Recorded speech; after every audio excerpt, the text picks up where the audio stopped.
Hi guys, I am so glad you are here with me tonight, settling in and finding a comfortable place to simply be.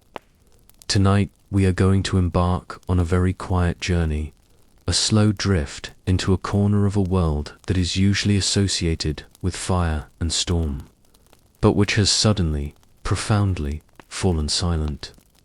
We are going to explore the immediate aftermath of the fall of the Dark Lord Sauron, focusing not on the battles or the triumphs of the West, but on the strange, heavy, and ultimately peaceful stillness that descended upon the land of Mordor when the shadow finally lifted. Imagine this as a history for sleep, a narrative designed to let your mind wander through grey mists and cooling stones until the weight of the story carries you into a deep, restful slumber. Let the tension leave your shoulders now as we step together into the hollowed-out silence of a kingdom that has forgotten how to breathe.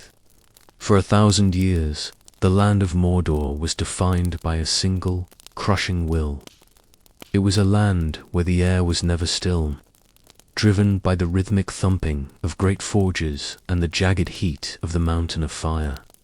But then, in a single, earth-shaking moment, that will was severed. The great eye, which had scanned every inch of the plateau of Gorgoroth with a burning needle-like focus, simply ceased to be. Imagine you are standing on the inner slopes of the Ephod Waith, the mountains of shadow, looking out across the vast expanse of the world's most feared realm at the exact moment the silence begins.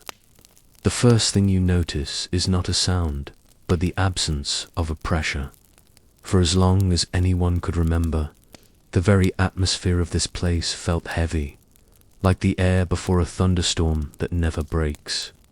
But now that pressure has evaporated. The sky, which had been a bruised and angry purple, choked with the soot of a century of industry, is beginning to fray.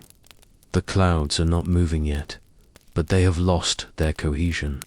They are becoming wispy, ghostly, no longer held together by the malice of a master. You take a slow, deliberate step forward, and your boot sinks into a thick layer of volcanic ash. It does not crunch. It makes a soft, hushing sound, like a secret whispered into a pillow. The ground is warm, but the heat is fading. It is the warmth of a hearth where the fire has just been extinguished. As you walk, you look toward the horizon where the Barad-dûr once stood. It is no longer there. The iron sky piercer, the impossible tower of adamant and sorcery, has unmade itself. It did not merely fall. It crumbled into its own foundations, returning to the dust from which it was raised. What remains is a jagged stump, a broken tooth of masonry surrounded by miles of tumbled stone. There is a profound dignity in the way the ruins sit in the grey light. They are no longer threatening. They are just rocks now, heavy and cold. You can feel the silence radiating from the site of the tower. It is a vacuum of sound that draws you in. As you wander deeper into the plains of Gorgoroth, you see the remnants of the great host. The orcs, once driven by a frantic, biting energy, are scattered like leaves after a gale. They are not fighting. They are not shouting. You see a group of them huddled near the base of a shattered siege engine. Their heavy, iron-shod boots are still, half buried in the shifting silt. They look at their hands as if they have never seen them before. Without the central will to command them, their own identities are thin and fragile. They are experiencing a total, numbing confusion. Some are wandering aimlessly, their yellow eyes dull and unfocused, while others have simply sat down where they stood, letting the grey dust settle on their shoulders. They are like clockwork toys whose springs have finally wound down to nothing. You pass by them closely, but they do not look up. The malice that once fueled their hatred has vanished, leaving behind only a hollow weariness. The world has become very, very large to them, and they feel very, very small. The wind begins to pick up now, but it is a new kind of wind. It is not the hot, sulphurous blast from the volcanic vents of Mount Doom. It is a cool, clean breeze coming from the west, over the mountains and across the dead marshes. It carries the scent of distant rain and the faint, ghostly salt of the sea. As it brushes against your face, it feels like a cool hand on a fevered brow. You watch as this wind catches the tattered banners of the fallen Regin black cloth emblazoned with the red eye. The banners do not snap in the wind. They moan. They are heavy with soot and the weight of history, but as you watch, a corner of one banner tears away and drifts upward, tumbling over and over in the grey sky like a lonely bird. You follow its path with your eyes until it disappears into the mist. You find yourself walking along a road made of fused stone, a highway once used for the movement of legions. Now it is a path for ghosts. The silence here is layered. There is the silence of the earth, which has stopped trembling. There is the silence of the air, which has stopped burning. And there is the silence of the mind, which is no longer being prodded by a restless, dark intelligence. You feel a sense of profound stillness in your own chest. The fear that once lived here has no home anymore. It has evaporated, leaving behind a vast, empty space that is being filled, inch by the natural world. You reach a place where a small fissure has opened in the ground. Inside, the deep red glow of the earth's blood is cooling into a dull, matte black. The steam rising from it is white and soft, swirling in the air like incense. You sit down on a smooth boulder near the edge of the fissure. The rock is warm beneath you, a gentle heat that seeps into your bones, helping your muscles relax. You realize that you are perhaps the only thing in this landscape that is truly awake, and yet the wakefulness feels like a dream. Everything around you is transitioning. The transition is slow, patient, and utterly calm. Mordor is no longer a kingdom. It is a landscape. It is becoming a place of geology and weather rather than a place of war and shadows. In the distance, you hear a faint metallic ping. It is the sound of a great iron gate cooling in the evening air, the metal contracting as the heat of the forge departs. It is a rhythmic sound, slow and steady, like a heartbeat that is slowing down for a long sleep. You close your eyes for a moment and just listen. You hear the soft hiss of the wind moving through the skeletons of iron towers. You hear the dry rattle of dead scrub brush at the edges of the mountains. And beneath it all, you hear the absolute tectonic silence of the mountains themselves. They are no longer the walls of a prison. They are simply the bones of the world, ancient and indifferent. You open your eyes and look up. The veil of smoke is thinning even more. For the first time in an age, the stars are beginning to peer through. They are not the angry, flickering lights one might expect, but steady, cold, and beautiful pinpricks of silver. One star in particular, low on the horizon, shines with a clear, white light. It is Erendil, the star of hope, and its reflection catches in a small pool of rainwater that has gathered in a hollowed-out helmet nearby. The water is dark and still, cradling the starlight in its center. The contrast between the rusted iron and the celestial light is so sharp and so quiet that it takes your breath away. You feel a deep sense of peace. The world is mending itself in the way that all things mend slowly, in the dark, and without fanfare. You stand up and continue your walk, your footsteps light and rhythmic. You are heading south now, toward the plains of Nirn.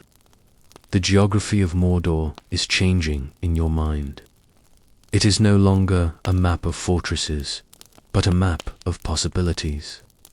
You pass a collapsed guardhouse where a single lantern still hangs from a hook. The oil has run dry and the wick is cold, but the glass is intact, reflecting the moonlight. Everything here is a relic. The tools of war are becoming the fossils of a vanished era. You feel a yawn stretching through you, a natural response to the profound lack of urgency in the air. There is nothing to do here.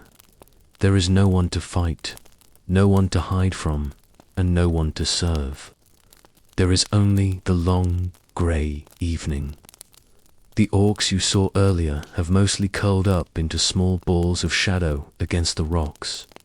Their breathing heavy and rhythmic. They are sleeping the sleep of the exhausted, their minds finally free of the lash. Even their dreams must be quieter now, stripped of the jagged edges of commanded malice. You walk past a row of empty weapon racks, their wooden frames silvered by the moonlight. They look like the ribs of a great beast that died a long time ago. The irony of the place is that in its total desolation, it has found a kind of purity. There is no deception here anymore. There is only the stone, the ash, and the emerging stars. The air is getting colder as the night deepens, but it is a refreshing cold. It smells of the high peaks, of snow that has never been touched by the soot of the forges. You wrap your cloak tighter around you, feeling the soft wool against your skin, and you feel a sense of safety that is almost overwhelming. You are in the heart of what was once the most dangerous place in Middle-earth, and you have never felt more at peace. The silence is a blanket. It covers the jagged rocks, the broken towers, and the long, weary roads. It is a silence that invites you to let go of your own worries, to leave them behind in the grey dust of Gorgoroth. The history of this place is no longer being written in blood. It is being written in the slow accumulation of dew on cold iron. You find a small alcove in the rock, a place where the wind doesn't reach. The ground here is covered in a fine, silken dust that feels almost like flour. The trickle of water you heard in the deep of the night becomes a more distinct sound as the first true light of a new dawn begins to brush against the jagged peaks of the mountains of shadow. It is a soft, melodic gurgling, a sound that would have been drowned out only days ago by the harsh discord of industry. But in this new world of silence, it is the most important thing you can hear. You slowly open your eyes to find that the grey air has turned to a pale, translucent blue. The sun has not yet crested the heights of the east, but its presence is felt in the way the shadows are stretching, growing long and thin across the plateau of Gorgoroth. As you stand up and shake the fine volcanic dust from your cloak, you feel the stillness of the land settling into a different phase. If the first night was about the shock of the silence, this morning is about the beginning of the long decay. You start to walk south, leaving the shelter of the rock behind, and as you move, you notice that the road beneath your feet is already showing signs of liberation. Without the constant treading of iron-shod boots and the heavy wheels of war wagons, the dust is settling into the cracks. The road was built to be a vein for malice, but now it is just stone, and stone has a memory of being earth. You walk past a line of abandoned watchtowers that once stood like sentinels of dread along the path to the Dark Tower. They were built with jagged, cruel angles designed to intimidate, but without the flickering torches and the watchful eyes of the garrison, they look strangely fragile. You see a heavy iron door hanging from a single hinge, swinging back and forth in the morning breeze with a slow, mournful creak. The sound is rhythmic, like a slow metronome, and you find yourself matching your pace to its steady beat.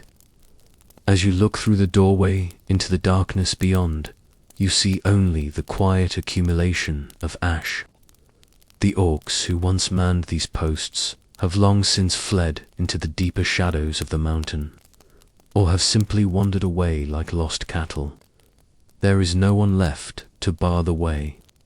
You are walking through a museum of a fallen age, where every object has been stripped of its purpose. You see a pile of discarded spears leaning against a crumbling wall. The wood is dry and brittle, and the iron heads are already beginning to orange with the first kiss of rust. In this environment, rust is a sign of progress. It is the slow, quiet reclamation of metal by the air. You reach out and touch the shaft of one spear, and it snaps with a soft, dry pop under the slight pressure of your fingers. It is a hollow sound that echoes for a surprisingly long time in the still air.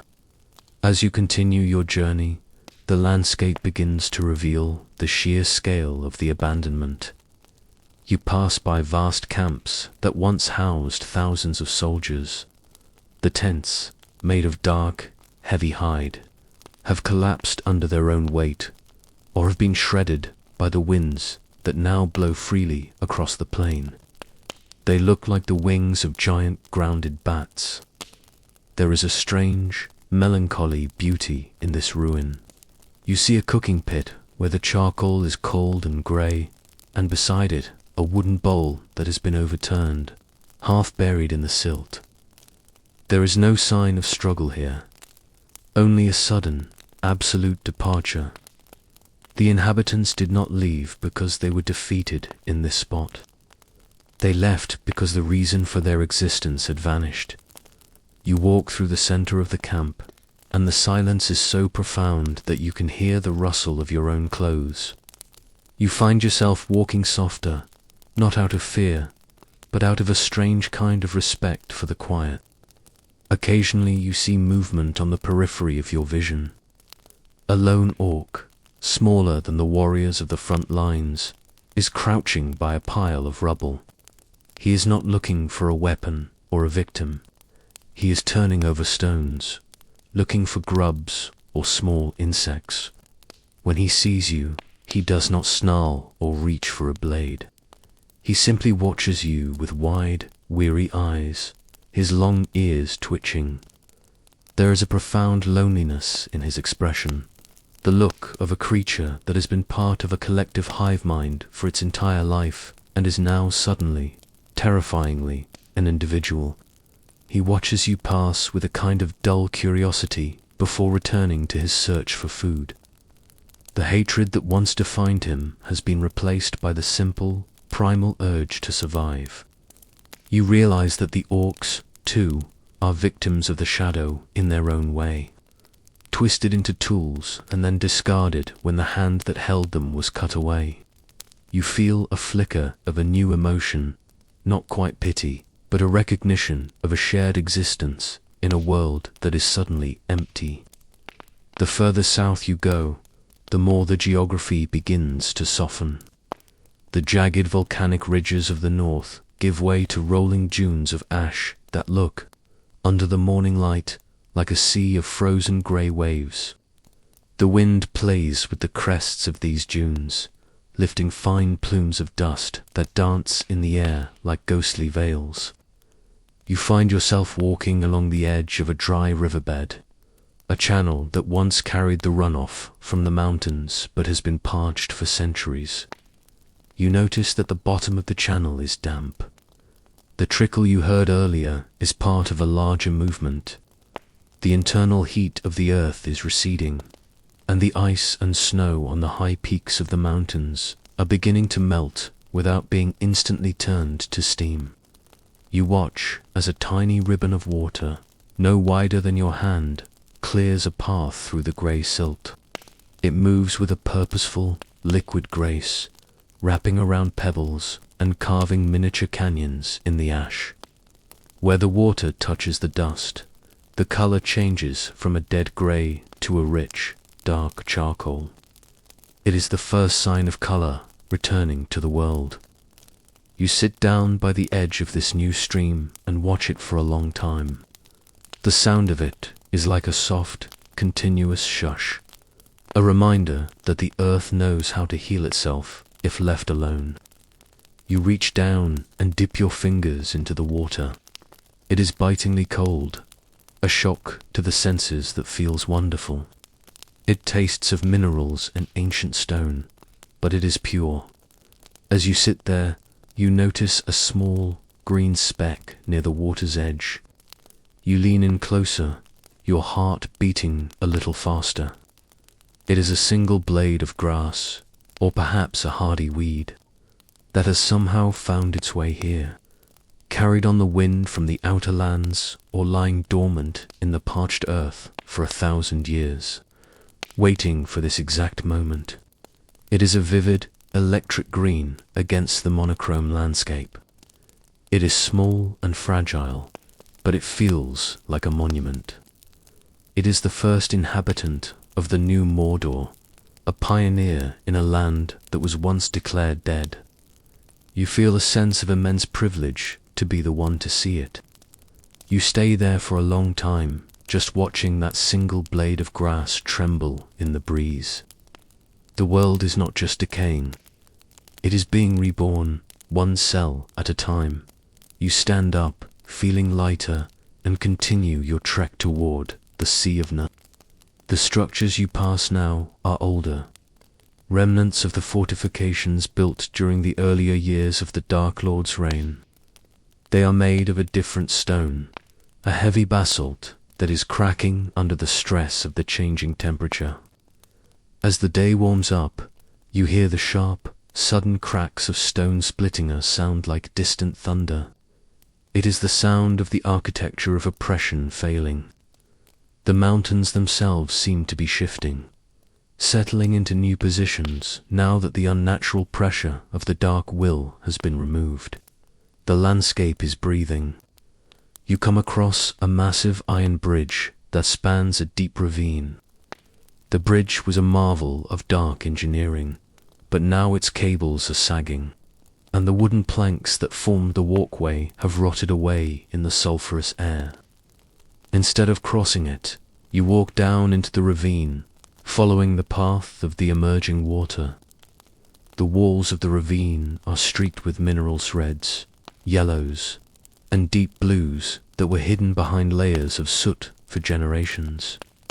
The light of the sun, now higher in the sky, hits these mineral veins, making them glow with a soft, inner light. The world is becoming colorful again, not in the bright, garish way of a garden, but in the subtle, deep tones of the earth. You find a sense of rhythm in your walking, a steady, meditative pace that allows your mind to drift. You think about the great armies that once marched through here, the thousands of banners, the deafening roar of drums, and the stench of blood and fire. It all seems so distant now, like a dream that has been forgotten upon waking. The silence has a way of erasing the past, of smoothing over the scars until they are just part of the texture of the ground. You pass a discarded war chariot, its wheels broken and its axle snapped. A small bird, a grey-feathered thing that must have flown in from the mountains, has perched on the rim of the wheel. It turns its head to look at you, its dark eyes bright and curious, and then it lets out a short, liquid trill of song. It is the first bird song you have heard in this land, and it sounds like a miracle. The sound is so delicate, so thin, and yet it fills the entire ravine. The bird flies off, disappearing into the bright haze of the morning. But the memory of its song stays with you, a companion in the quiet. As you emerge from the ravine, the horizon opens up, and you see the first true signs of the Sea of Nern. The air becomes noticeably more humid, and the smell of salt becomes stronger, mixing with the earthy scent of the damp ash. The landscape here is less jagged, the volcanic features giving way too wide. Flat plains that were once the breadbasket of the Dark Lord's empire, worked by thousands of slaves. As you approach these plains, You see the remains of the great slave. The fences have fallen, and the watchtowers are empty. But here, the silence is different. The rhythmic pulse of the Sea of Nirn continues to serve as the heartbeat of your rest, as the deep indigo of the night begins to soften into the charcoal grey of a pre-dawn stillness. As you lie there in the soft sand, the transition from the previous day's journey into this new moment feels like a slow unwinding of a tightly coiled spring. You are waking up not to the sound of trumpets or the harsh grinding of iron, but to the subtle, almost imperceptible shift of the world regaining its natural autonomy. The heavy, suffocating mantle of Sauron's will has not just vanished. It has left behind a vacuum that the small, overlooked lives of Mordor are now tentatively beginning to fill. As you rise and begin to walk along the shoreline, leaving the lapping waves behind to head toward the scrublands that fringe the great inland sea, you see the first signs of how the creatures of this land are adapting to their sudden, profound purposelessness. In the distance, silhouetted against the pale sky, a great beast of burden, one of the massive Momekil that had been driven north for a war it did not understand, stands knee-deep in a pool of brackish water. It is a mountainous creature, its tusks capped with rusted iron, but its posture is no longer one of aggression. It stands perfectly still, its trunk swaying slowly like a pendulum, tasting the air. For years, it was moved by the sharp prod of a master and the rhythmic beat of a war drum. Now, there is only the wind. It seems to be listening for a command that will never come, but in that listening, it is also discovering the taste of the marsh grass and the coolness of the water on its tired skin. You watch it for a long time, moved by the quiet dignity of its confusion. It is a titan without a task, a living siege engine that is slowly remembering how to be an animal again. You walk past it at a distance, and it turns its massive head toward you, its small, wise eyes blinking slowly. There is no malice in that gaze, only a vast, silent questioning. You continue your trek, moving away from the water and back toward the broken foothills where the shadows linger longer. Here, the ecology of the shadow is most visible in its decay. You come across a series of dens carved into the soft, ashen-rocked dwellings of the great spiders, the progeny of Shelob that once haunted the mountain passes. They, too, have felt the change. The webs that once spanned these crevices, thick as ropes and sticky with venom, are now tattered and heavy with dust. You see one of the creatures skittering across a high ledge. It is smaller than the terrors of Cirith Ungol, but its movements are frantic and unsure. Without the psychic pressure of the Dark Lord to focus its hunger into a weapon of the state, it is merely a predator in an empty larder. It pauses, its many eyes reflecting the growing light, and then it retreats into the darkness of its hole. It is a creature of the dark, and the coming of the lighter true light. Unclouded by smoke as a physical weight it is not yet prepared to carry. You find a sense of strange harmony in watching these things. The world is not being scrubbed clean in an instant. It is being allowed to fail, to rot, and to eventually provide the soil for something new. You pass through a grove of twisted, blackened trees that were once part of a plantation worked by slaves. The trees are dead, their branches like reaching fingers. But as you look closer, you see that the bark is being stripped away by small rodents' foals and rats that have survived the collapse by hiding in the deep cellars of the guardhouses. They are busy, scurrying through the leaf litter with a frantic energy that feels honest. They are not serving a Dark Lord. They are serving their own hunger, and in doing so, they are the first true citizens of a free Mordor. You find a low stone wall, perhaps part of an ancient boundary from a time before the shadow grew long. and you sit for a while, letting the coolness of the morning soak into you. The air is surprisingly clear here. The sulphurous haze has retreated to the very rim of the volcanic craters, leaving the lowlands to the mercy of the fresh winds. You notice a movement near your feet, a beetle. Its shell a deep, iridescent black, struggling to climb over a shard of obsidian. You reach down and gently nudge it with a blade of dry grass, helping it find its footing. It scuttles away, disappearing into a tuft of pale yellow weed. This small act of kindness feels significant in a place where, for centuries, the only law was the foot that crushes. The transition you are witnessing is one of scale. The grand, terrible history of the ring and the throne is over, and the small, quiet history of the beetle and the blade of grass has begun. You stand up and continue your walk, heading toward a cluster of low buildings that look like they might have been an outpost for the Haradrim who once occupied this region. The buildings are made of sun-dried brick, and they are already beginning to melt back into the earth under the influence of the light rains that have started to fall. You find a courtyard where a fountain once stood, though it has been dry for generations. In the center of the basin, a small puddle of rainwater has gathered, and around it, a group of scavenger birds, large crow-like creatures with heavy beaks, are gathered. They are not fighting over the water.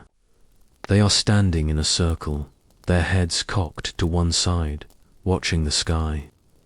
They are waiting for something, but it is no longer the smell of carrion from a battlefield. They are waiting for the thermal currents to rise so they can soar. You watch as one by one they take flight, their black wings beating slowly against the morning air. They rise higher and higher, circling in the vast, empty sky, until they are nothing but specks of dust against the blue. They are exploring the boundaries of their world, finding that the ceiling of smoke is gone and the horizon is limitless. You feel a phantom itch in your own shoulders, a desire to reach out and touch that same vastness. The silence of the landscape is no longer heavy. It is airy, filled with the potential of an unwritten map. As you walk further, you encounter more of the orcs, but they are different from the ones you saw on the plateau of Gorgoroth. These are the Snogga, the smaller, more nimble laborers, who were bred for the mines and the fields. They are huddled in the shade of a collapsed archway, speaking in low guttural whispers. They are not plotting a rebellion. They are discussing where to find water.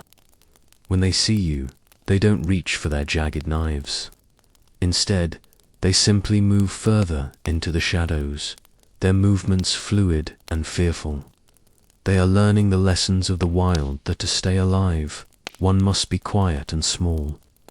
The hierarchy of the eye is dead, and in its place is a rough, primal equality of the lost. You find yourself wondering what will become of them. Will they fade away, or will they eventually find a place in the fringes of the world? A new race born of a dark past, but living in a grey present. You don't have the answer, and in the stillness of the morning, you realize that you don't need one. The land will decide. The land is the ultimate arbiter now. You come across a massive iron forge, its furnace cold and its bellows shredded. It was built to produce the armor of 100,000 soldiers, but now it is a playground for the wind. The wind whistles through the pipes and the flues, creating a low, moaning music that sounds like a dirge for a forgotten giant. You walk through the forge, your boots clinking softly on the iron filings that coat the floor. There is a smell of old soot and cold metal, a sharp, metallic scent that feels like the memory of a headache. You find a heavy hammer resting on an anvil, its handle worn smooth by the grip of 1,000 different hands. You lift it, it is heavy, an honest weight, and then you set it back down. It will never strike iron again. The age of the hammer is over. The age of the leaf has begun. You exit the forge and find yourself on a high ridge overlooking a valley that leads toward the distant, shimmering sea. The light is stronger now, and you can see the colors of the earth with startling clarity. There are ochres and burnt siennas, deep purples and pale grays. The world is a tapestry of mineral wealth, no longer hidden by the gloom. You see a herd of wild goats, or creatures very like them, picking their way across a steep scree slope. They move with an easy, rhythmic grace, their hooves clicking against the stone. They are perfectly at home here. They are the true heirs of the mountains, and they are reclaiming their territory with every step.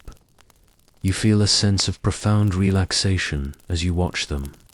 The tension of being a human in a world of monsters is fading.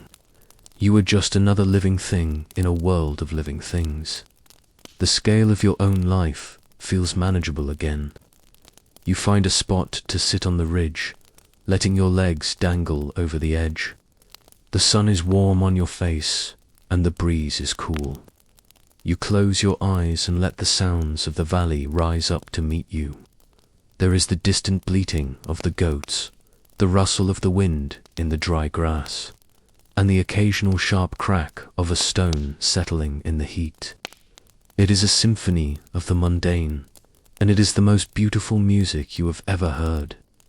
You think about the history of this place, the thousands of years of darkness, the suffering, the fear, and you realize that it was all just a moment in the life of the earth.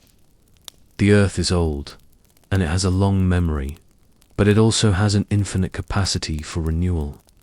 The silence of Mordor is not the silence of an empty room. It is the silence of a seed beneath the snow. It is a quietness that is full of potential. You feel your breathing slow down, matching the slow, steady pulse of the land.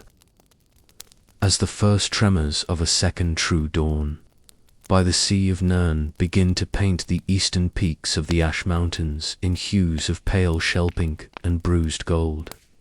You feel the waking world settle into your bones, not as a startle, but as a soft, rhythmic continuation of the night's rest. The silence of Mordor is no longer an isolated event, a local phenomenon confined by the jagged teeth of the Black Mountains. It has begun to bleed outward, crossing the borders into the lands that once lived in the permanent shadow of the eye. You stand on the cooling dunes, the salt mist of the inland sea clinging to your cloak like a damp veil, and you look toward the west, toward the passes of Ithilien and the distant, broken shoulders of the Eifel Dwerf. Out there, beyond the physical reach of the cooling ash, the world is holding its breath in a way that is just as profound and just as heavy as the stillness you have witnessed here in the heart of the waste.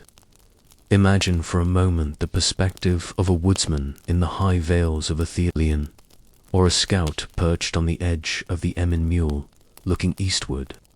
For an entire age, the horizon to the east was a source of constant, vibrating dread. It was a jagged line of fire and smoke that never truly slept, a visual hum of malice that could be felt in the marrow of the bone even when the sky was clear. But now, as the morning sun climbs higher, those watchers see something they have no vocabulary to describe. They see a horizon that is simply a horizon. The towering plumes of soot have dissipated into the upper atmosphere, and the angry red glow that once illuminated the underside of the clouds like a festering wound has vanished. There is only the clean, sharp silhouette of the mountains against a sky that is becoming a deep, oceanic blue. This silence is traveling. It flows over the mountain passes like a slow-moving river of glass. In the woods of Ithilien, the birds that once fell silent when the wind blew from the east are now singing with a frantic, joyous intensity, as if they are trying to fill the vacuum left by the shadow. You can almost feel the collective exhale of the trees, the way the oaks and the white-flowered shrubs lean toward the mountains, no longer recoiling from a scorched wind. The lands surrounding Mordor are experiencing a phantom limb sensation. They are so used to the weight of the shadow that its absence feels like a physical lightness, a dizziness that makes the head swim. You begin to walk again, not toward the sea this time, but along the rising ridges that lead toward the borderlands, curious to see how the landscape transitions from the inner desolation to the outer world. The ground beneath you is changing. The deep silken ash is being interspersed with patches of grit and ancient sun-bleached bone. But the water you discovered yesterday is following you, or perhaps you are following it. It has carved deeper channels now, and the sound of it is a constant, low-frequency hum that grounds the silence. You pass an old stone marker, a monolith of Gondorian craft from a time when they held the watch on Mordor. It is cracked and weathered, but in the morning light, you can see the faint outlines of the white tree carved into its surface. For centuries, this stone was a grave marker for a lost hope, but now, with the sunlight hitting it directly for the first time in generations, it looks like a seed. The silence here is different from the silence in the center of the plateau. It is a watchful silence, a state of transition where the world is waiting to see if the peace is real. You think about the people of Minas Tirith and the villagers of Anorion, looking toward the mountains and seeing not a threat but a mystery. They are not celebrating with loud shouts anymore. The initial shock of victory has passed, replaced by a quiet, reverent awe. They are watching the smoke clear from the top of the mountain of fire, seeing the steam drift away like the breath of a sleeping giant. To them, Mordor is no longer a kingdom of darkness. It is becoming a landscape of memory. You walk past a line of abandoned supply wagons that were meant to feed the hungry mouths of the Black Gate.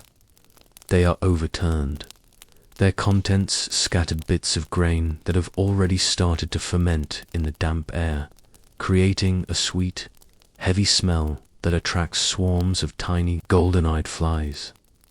The flies are another sign of the return of the mundane. They don't care about the fall of lords. They only care about the sugar in the grain and the warmth of the sun. Their buzzing is a tiny domestic drone that makes the vastness of the ruins feel less imposing. You find yourself smiling at the sheer persistence of such small things. As you climb higher, the air becomes thinner and cooler. You can see further now, and you look out over the Morgul Vale. From this distance, the valley of the dead city looks like a deep, shadowed crease in the earth. The sickly green light that once pulsed from the towers of Minas Morgul has faded to a dull, stagnant grey. The city is a corpse, but it is a corpse that is being reclaimed by the moss and the lichen. The silence there is absolute, a tomb-like quiet that even the wind seems to respect. But even there, you see a hawk circling high above the towers, its wings catching the gold of the sun. The hawk is indifferent to the terrors of the Nazgul. It only sees a high place to roost and a clear view of the plains. The surrounding lands are watching this quiet decay with a mixture of relief and a strange, lingering sadness for what was lost in the struggle.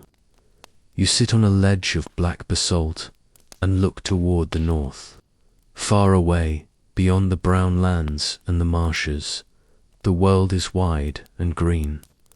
You can imagine the riders of Rohan moving across the plains, their horses' hooves making a rhythmic thudding on the sod, a sound that is now echoed by the quiet thumping of your own heart. The isolation of Mordor is ending. It is no longer a walled-off nightmare. It is becoming part of the world's map once again. The silence is the bridge. It is the medium through which the land of shadow is being reintroduced to the land of light. The The transition is slow, like the melting of a glacier. You watch a bank of clouds roll in from the west, heavy with rain. They hit the peaks of the mountains of shadow and begin to spill over into the inner plateau. This is a momentous thing. For an age, the heat of the forges and the mountain created a barrier that pushed the rain away, leaving the land parched and dying. But now, the barrier is gone. You see the first grey curtains of rain falling over the plains of Gorgoroth, washing the ash from the stones and turning the dust into mud. The sound of the rain hitting the parched earth is a low, drumming hiss, a sound of profound thirst being quenched. It is the sound of the land being washed clean of its sins. You stay on your ledge, letting the first few drops hit your face. They are cold and sweet, tasting of the sky. The rain is the great leveler. It doesn't distinguish between the ruins of a dark palace and the roots of a wild flower. It falls on everything with an equal, gentle persistence. As the rain intensifies, the colors of the landscape deepen. The black rocks turn glossy and dark, like the skin of a great whale, and the grey silt becomes a rich, chocolate brown. The smell of wet earth petrichor fills the air, a scent so powerful and so ancient that it feels like it might wake the very stones. You close your eyes and breathe it in, letting the scent fill your lungs. It is the smell of life returning to a dead place. The silence of the rain is a textured thing, a soft, white noise that simplifies the world. You think about the watchers on the walls of the west, seeing this rain fall over the forbidden land and knowing that the fire is truly out. The perception of Mordor is shifting from a place of active evil to a place of passive emptiness. It is no longer a player in the Game of Thrones. It is a wilderness, and in the silence of that wilderness there is a profound peace.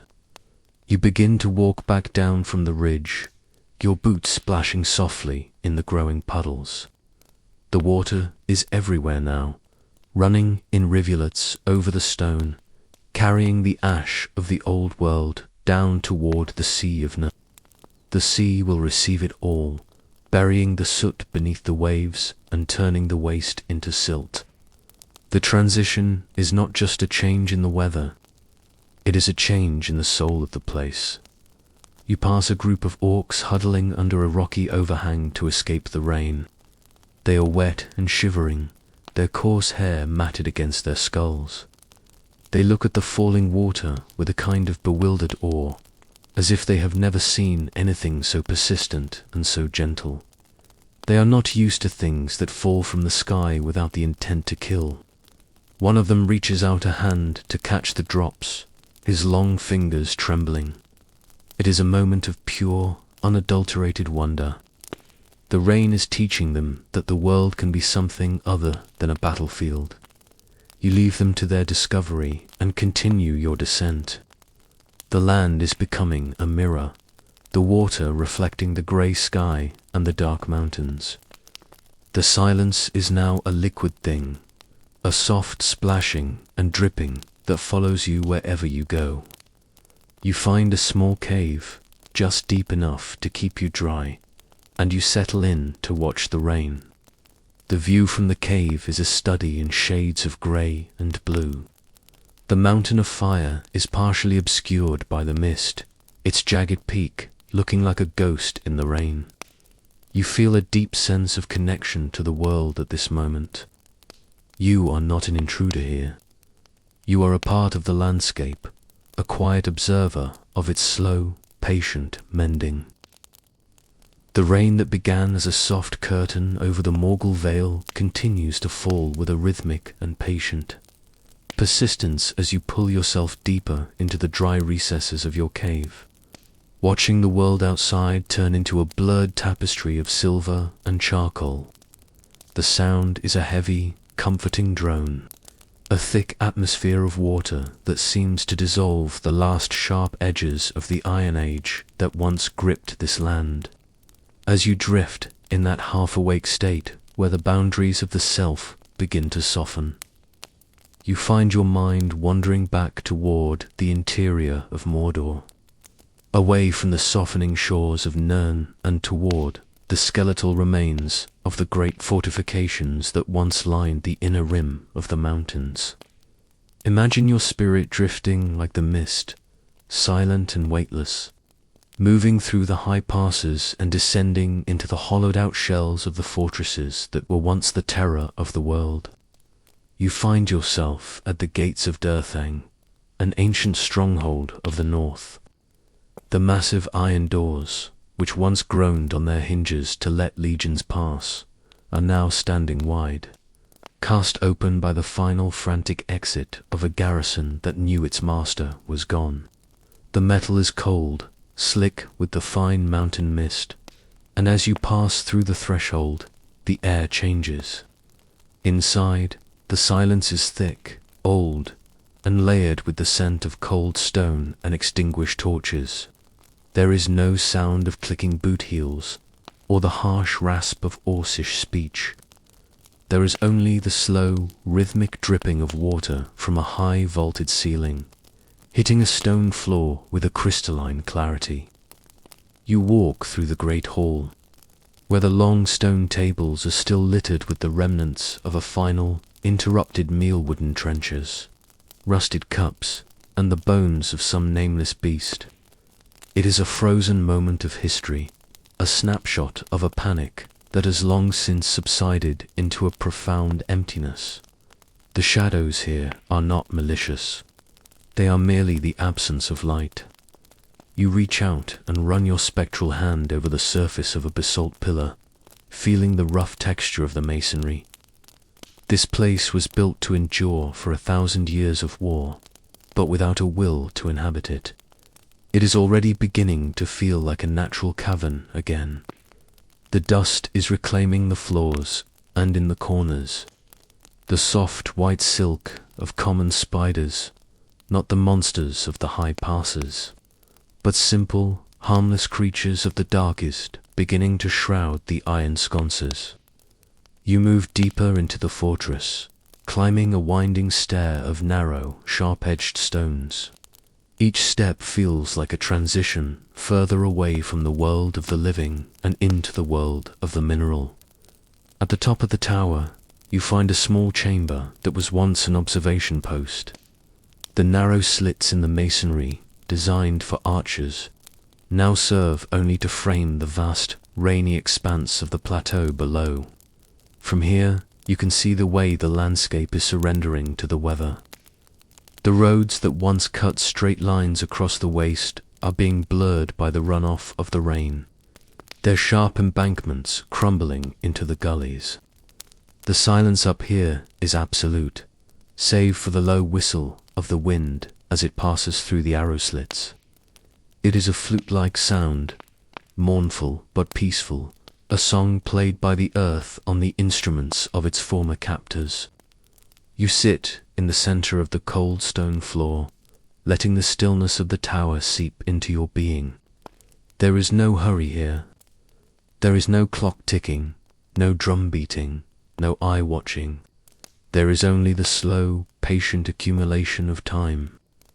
You think about the thousands of men and creatures who once stood in this very spot, their hearts filled with fear or ambition, their eyes fixed on the horizon in search of an enemy.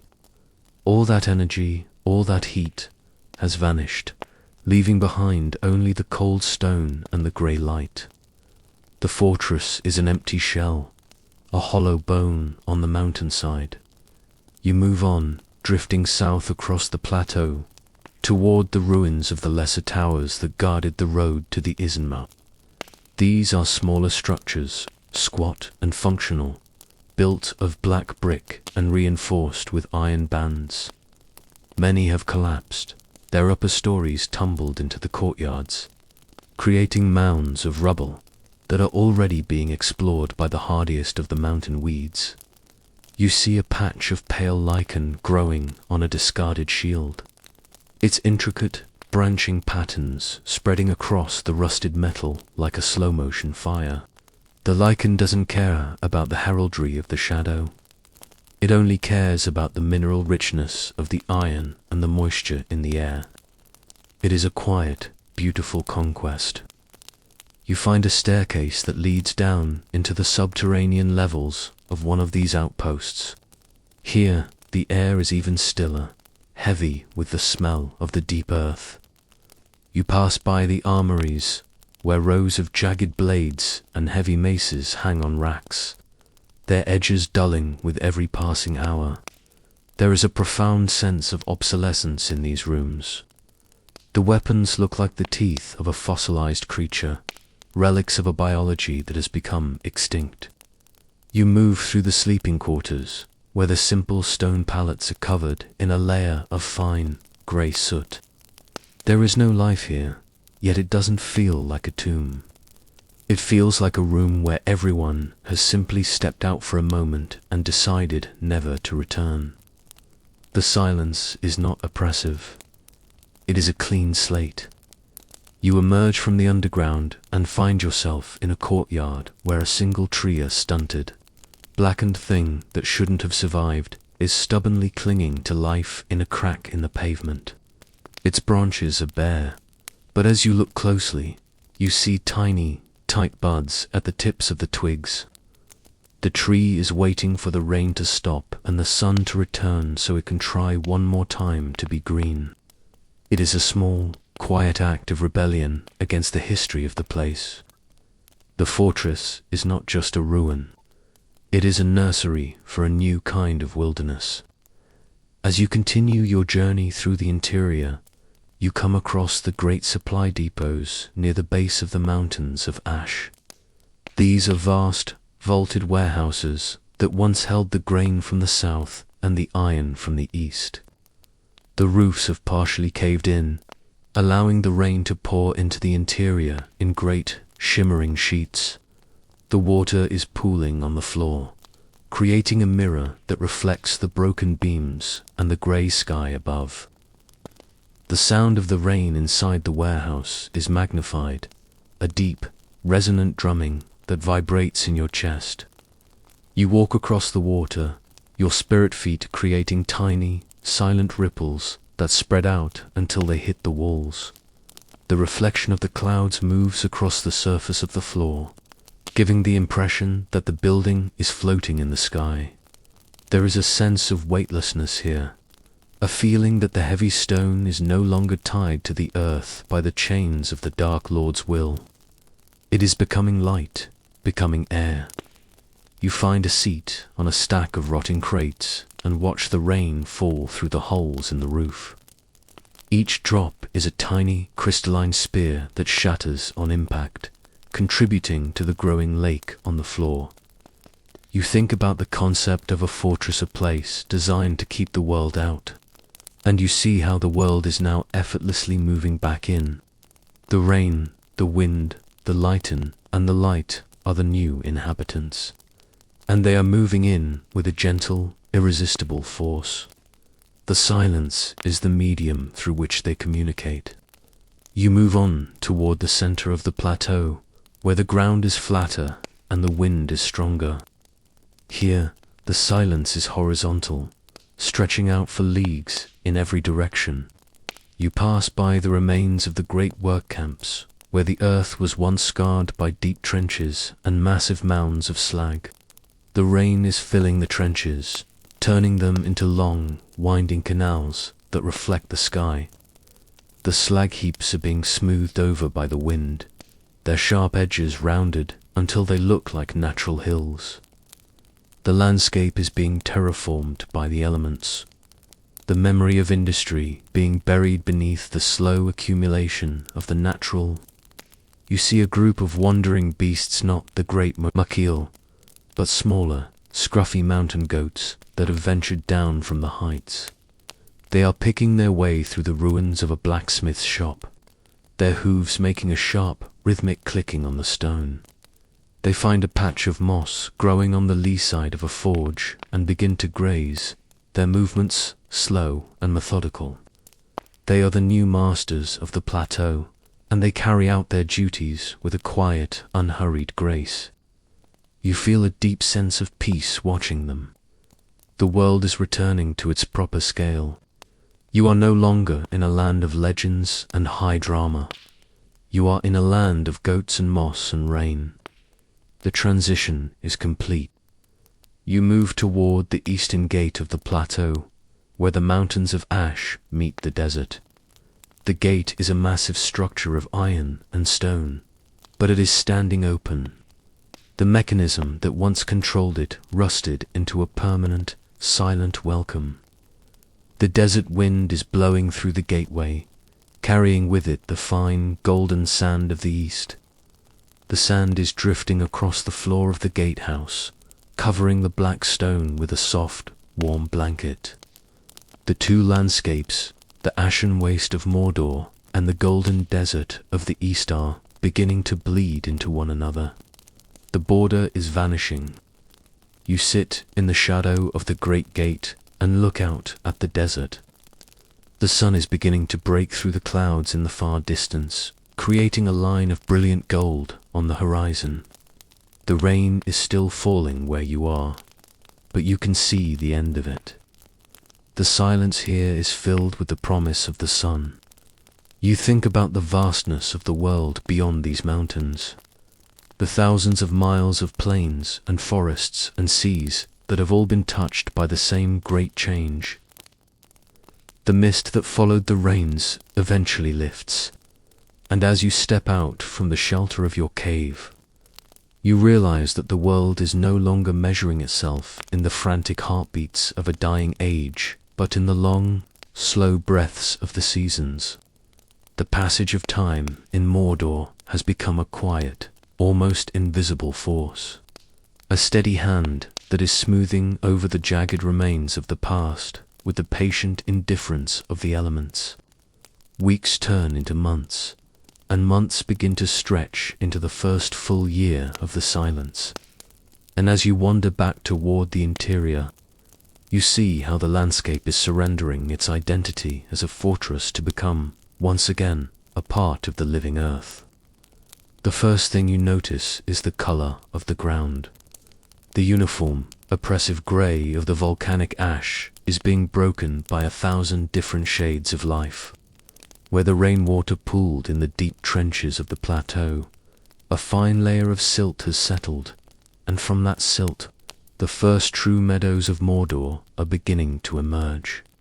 They are not the lush, emerald fields of the Shire or the golden plains of Rohan, but something more resilient and subtle tufts of silver-leafed sage, low-creeping mosses that turn a deep, rusty red in the evening light, and hardy, pale-flowered weeds that seem to thrive on the mineral richness of the cooling earth. As you walk through these emerging patches of green, the sound of your footsteps is different. The hollow, metallic ring of the black stone is being muffled by the soft accumulation of organic matter. You are walking on a living skin that is slowly growing over the ribs of the world. The wind, too, has changed its tune. In the early days after the fall, it whistled through the ruins with a sharp, mournful edge.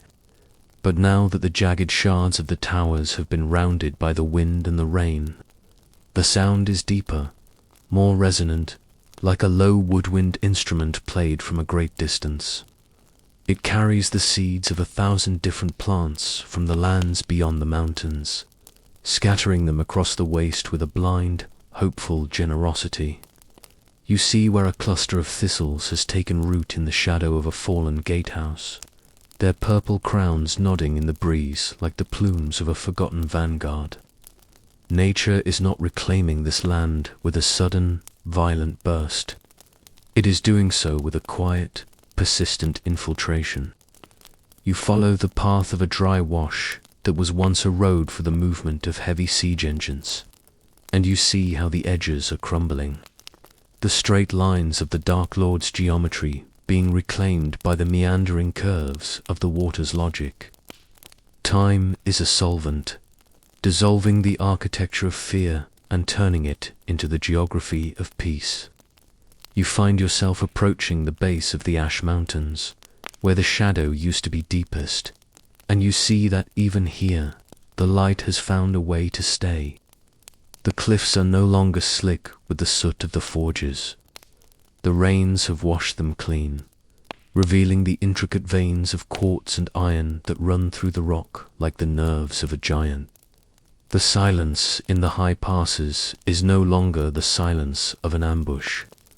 It is the silence of an empty cathedral. You sit on a flat stone and watch the sun move across the sky, noticing how the light lingers longer on the peaks than it used to. Now that the permanent cloud of smoke has vanished, the year is turning, and with the turning of the year comes a new sense of permanence. The change is not a temporary reprieve. It is a fundamental shift in the soul of the place. You think about the great forges that once burned here, and you realize that you haven't seen a spark of unnatural fire in months. The only heat is the steady, honest warmth of the sun and the residual, cooling pulse of the earth itself. Even the mountain of fire Orodruin has settled into a state of profound slumber. Its slopes, once rivers of molten slag, are now hardened into fantastic, frozen shapes of obsidian and basalt, and in the cracks of the lava, the first hardy lichens are beginning to paint the black stone with splashes of orange and pale blue. The mountain is becoming a monument to its own history, a giant at rest. As the months go by, you notice that the wildlife is becoming more bold. The scavenger birds you saw in the early weeks have been joined by smaller, more musical visitors, mountain finches and hardy sparrows that have followed the trail of the seeds. Their songs are thin and delicate, but in the vast silence of the plateau, they sound like a symphony. You see them nesting in the arrow slits of the abandoned towers, using the ironwork of the shadow to protect their young from the wind. Life is opportunistic and indifferent to the past. It sees only a sheltered place and a source of food. You walk past an old armory where the roof has entirely collapsed, and inside you see a family of small, red-furred foxes playing among the rusted helmets. They are quick and silent, moving through the ruins with a fluid grace that makes the heavy iron look like nothing more than a natural feature of the den. The transformation of Mordor into a wilderness is almost complete. The fortresses are becoming caves, the roads are becoming riverbeds, and the history of the war is becoming a layer of sediment. You feel a deep sense of calm as you witness this slow motion unwinding. The pressure to remember the horror is fading, replaced by the simple necessity of observing the present. You find a spot near a newly formed spring where the water is clear and cold, bubbling up from beneath a shattered basalt slab. You spend hours just watching the water move, mesmerized by the way it carries small grains of sand and deposits them in tiny, perfect fans. This is the new industry of Mordor, the quiet, tireless work of the water and the wind. The seasons continue to cycle, and as the first autumn of the new age arrives, the air becomes crisp and sharp. The grasses on the plateau turn a golden brown, and the wind carries a hint of frost from the high peaks. The silence in the autumn is different. It is a dry, rustling silence, filled with the sound of dead leaves and the rattle of seeds in their pods. You see the orcs, those who have stayed, adapting to the rhythm of the year. They are no longer the frantic, driven creatures of the Dark Lord's army. They have become a part of the landscape's new, harsh ecology. They are gatherers now, picking the bitter berries from the mountain shrubs and storing the dry wood of the fallen fortifications for their fires. They move with a quiet, wary efficiency, their lives governed by the rising and setting of the sun rather than the commands of a master. You see them from a distance, and there is a strange, shared dignity in your mutual survival. The world has become large and empty enough for everyone to find a small corner of peace. As winter approaches, the first snows begin to fall on the mountains of shadow. The white blankets, the jagged peaks, softening their outlines and making them look like the gentle hills of a far-off land.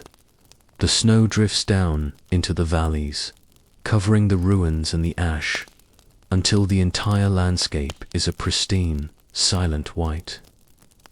The silence of the snow is the deepest silence of all, a muffled, holy quiet that seems to stop time entirely. You stay in your cave, watching the flakes fall, feeling the warmth of your small fire and the weight of the wool against your skin. The world is hibernating. The history of the silence has reached a chapter of absolute rest. You think about the lands of the West, where the fires are burning in the hearths of Minas Tirith, and the people are celebrating the first year of the new king's reign. Their lives are full of movement and noise and the rebuilding of cities. But here, in the heart of the old shadow, the rebuilding is of a different kind. It is a rebuilding of the spirit of the earth. You feel a profound sense of privilege to be the one who stays, the one who watches the snow fall on the silence of Gorgoroth. The winter passes slowly, a long and peaceful dream of white and grey. And when the spring returns, the transformation of Mordor takes a great leap forward. The melting snow creates 1,000 new streams that roar down the mountainsides, carving new paths through the ash and bringing a surge of life to the plateau. The green that was a few tentative patches last year is now a vibrant, spreading carpet.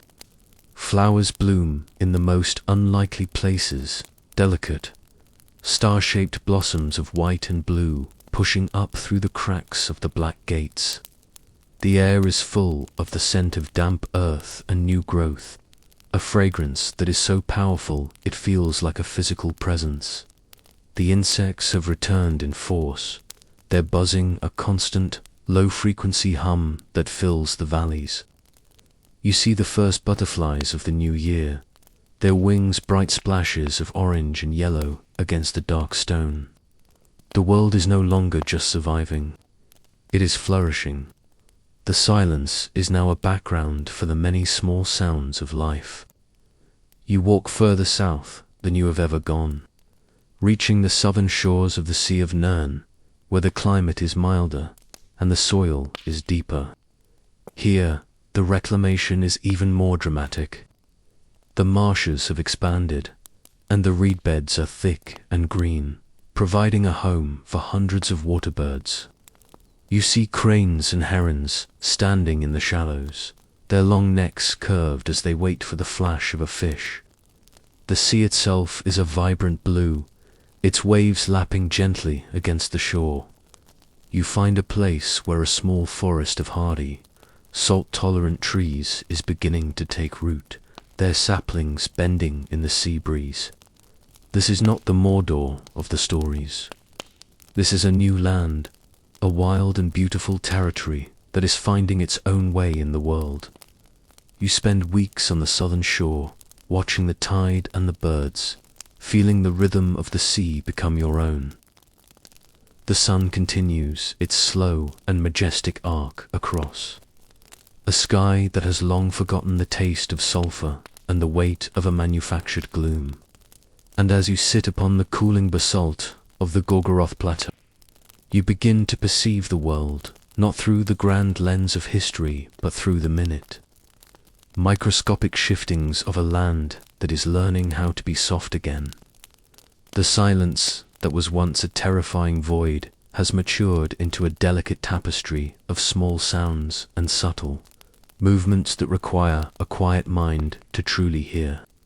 You look down at the ground between your boots, where the once uniform crust of volcanic ash has begun to fracture, not from the heat of the mountain, but from the persistent upward pressure of life.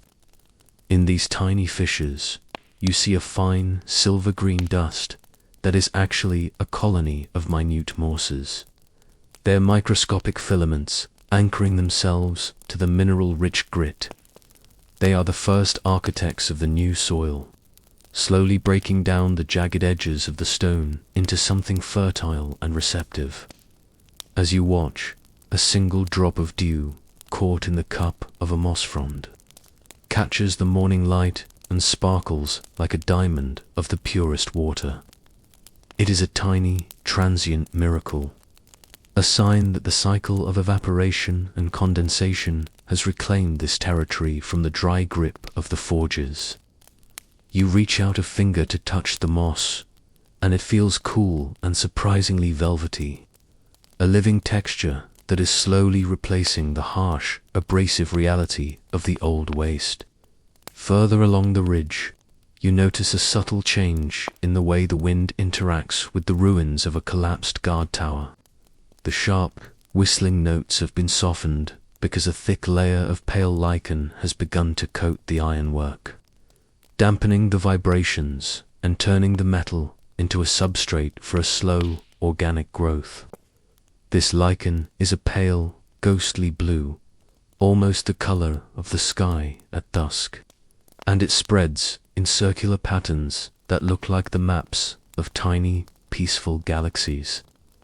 The iron beneath is not being conquered by a sword but by the patient, chemical breath of a plant that has all the time in the world. The silence here is filled with the sound of this grotha sound, so quiet it is felt rather than heard. A gentle humming of atoms rearranging themselves from the architecture of war into the structures of the earth. You walk slowly, your movements deliberate so as not to disturb the fragile balance of this emerging world, and you find a place where a small, clear spring has managed to push through a seam in the black rock. The water doesn't rush. It wells up in a slow, rhythmic pulse, creating a miniature pool that is perfectly still. At the bottom of the pool, you see tiny grains of white quartz that have been washed down from the heights of the mountains of ash.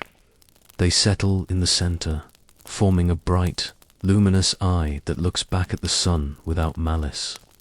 Around the edges of the pool, a few blades of a hardy, translucent grass have taken root, their stems so thin they are almost invisible against the dark stone. When the breeze passes over them, they sway in a coordinated, liquid motion, a silent dance of greeting to the air. You sit by the pool and watch a small, iridescent beetle make its way across a bridge of dry reed.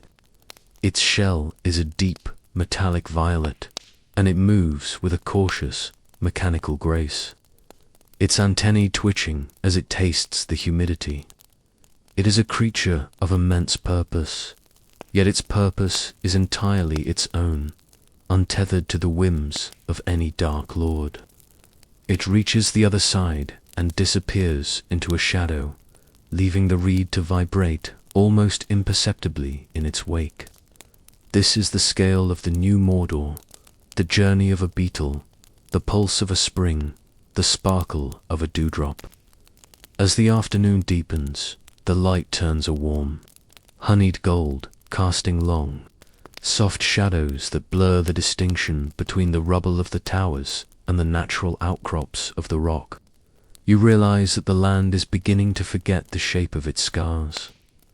The deep trenches that once scarred the plains are filling with wind-blown sand and the husks of last year's weeds, creating a level, peaceful surface that invites the foot to wander without fear. You see a group of small birds, no larger than a thumb, darting between the crevices of a fallen basalt pillar. They are gathering the fine silken threads of the common spiders to line their nests, weaving the remnants of the dark era into the cradles for their young. Their chirping is a series of short, bright sparks in the quiet, a language of survival and continuity that needs no translation. You feel a profound sense of relaxation as you observe these minimal changes. The world is not being rebuilt in a day. It is being mended with 1,000 tiny stitches of green and gold. You think about the vastness of the silence that surrounds you, and you realize it is not an empty thing, but a container for a billion small beginnings. The air is becoming richer, smelling less of dust and more of the distant rain-washed forests of It is as if the lungs of the world have finally expanded enough to reach the center of the plateau. You find a flat, sun-warmed slab of stone near the edge of a cooling lava flow and lie back, looking up at the sky. A high-altitude hawk is circling there, a tiny dark speck against the infinite blue. Its wings held perfectly still as it rides the thermal currents created by the warming earth. It is a master of the silence, a silent watcher that sees the land not as a battlefield, but as a hunting ground and a home. You follow its circular path with your eyes until the movement becomes hypnotic, a slow spinning lullaby that eases the last of your thoughts away. The history of the silence is becoming a meditation on the power of the small. You think about the iron gates of the Morannon, now rusting into the earth, and you compare them to the strength of the tiny root that is currently prying apart a fissure in the rock near your head. The root is winning. It doesn't need to shout or strike. It only needs to be, and to grow. You feel a deep kinship with that root, a sense of being part of a quiet revolution that is as inevitable as the rising of the tide. The sun begins to dip toward the western mountains, and the light changes again, turning the pale lichens into glowing embers of silver and violet. The silence of the evening is different from the silence of the morning. It is a reflective, heavy quiet that feels like a thick, soft blanket being drawn over the shoulders of the world. You hear the far-off sound of a landslide in the high mountains, muffled, resonant thud followed by the soft hiss of sliding shale.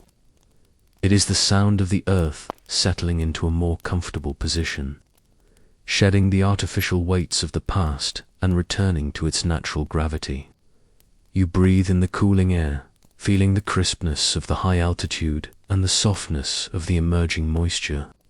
The transition is so subtle that if you blinked, you might miss it. Yet it is the most significant thing that has happened to this land in 1,000 years. The world is safe. The world is quiet. The world is finally, after an eons-long struggle, allowed to be dull. There is a profound beauty in the dullness, in the lack of drama, in the simple fact that nothing of consequence is going to happen tonight.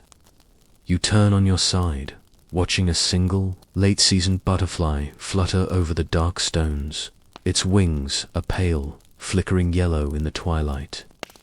It lands on a piece of rusted iron, stays for a moment as if to bless the metal with its fragility, and then takes off again, disappearing into the deepening blue. The stars begin to appear, not all at once, but one by one, emerging like quiet thoughts in a resting mind. They are cold and constant, providing a distant, shimmering canopy for the silence below. You feel your heart rate slowing to match the rhythm of the wind, which has died down to a faint, rhythmic sigh. You are a part of the minerals, a part of the moss, a part of the cooling stone. The memory of the great battles and the falling towers is like a story from another life, a dream that has faded into the light of a true day. You are here, in the heart of the mending, a witness to the power of the minimal. The silence is enough to sustain you. It is a nourishment for the spirit, a long-awaited rest for the weary. You close your eyes and let the image of the moss-covered iron fill your mind, a symbol of the eventual triumph of the soft over the hard, the living over the dead. The history of the silence continues, a narrative that is being written in the growth of roots and the settling of dust, and you are its most peaceful reader. You are drifting now, the boundaries of your body softening until you are as light as the wind and as ancient as the stone. The morning will bring more dewdrops and more beetles and more birdsong, but tonight there is only the quiet and the stars. You are at home in the heart of the world's most beautiful silence, resting in the center of a transformation that is as vast as the universe and as small as a single blade of grass. You breathe in the peace, you breathe out the past, and you let the stillness carry you into the deep, dark, and restorative quiet of a world that has finally found its way back to the beginning. The night is a sanctuary, a time for the land to dream of the green and the gold, and you are a part of that dream, resting in the arms of a peace that will never be broken. As you sink into the final, deepest layer of rest, you feel the slow, steady turning of the earth, a movement that is as ancient as the stars and as patient as the stone. The morning will come, and with it, the sun will dry the ruins, and the green will grow a little taller. But for now, there is only the silence, the mist, and the profound, restorative sleep of a traveler who has seen the heart of the shadow and found it empty. The silence that has woven itself into the fabric of the plateau of Gorgoroth is not merely an absence of noise, but a slow and deliberate erasure of a memory that once felt as permanent as the Iron Mountains themselves.